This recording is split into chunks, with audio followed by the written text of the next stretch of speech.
अमरावती जिल्ह्यातील चांदूर रेल्वे तालुक्यातील येरड ते बेलोरा धामक मार्गावरील पुलाखाली 4 बकरे आणि 1 बोकड मृत अवस्थेत आढळून आल्यानं परिसरात खळबळ उडाली आहे।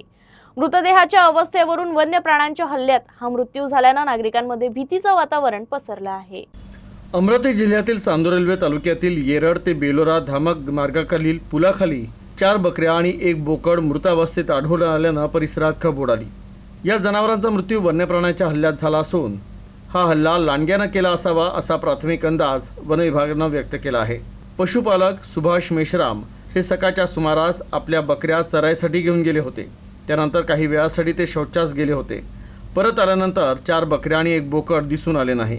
त्यांनी परिसरात शोधाशोध केली असता त्यांना पुलाखाली सर्व जनावरं मृत अवस्थेत आढळून आली। विशेष म्हणजे 21 जुलै रोजी येरड परिसरात वाघाच्या पावलांचे ठसे आढळून आल्यानं परिसरात भीतीचं वातावरण निर्माण झालं होतं। आता या 5 जनावरांचा फडशा वाघानं पाडला, बिबट्यानं पाडला की लांडग्यानं असा संभ्रम निर्माण झाला आहे। 9 वाजता मी घरून बकऱ्या घेऊन आलो जिल्हा शहरात आणि संडासला गेलो तर मला बकऱ्या काही दिसल्या नाही। तर मी इकडे तिकडे शोध घेतला तर मला पुलाखाली वाघानं मारल्या।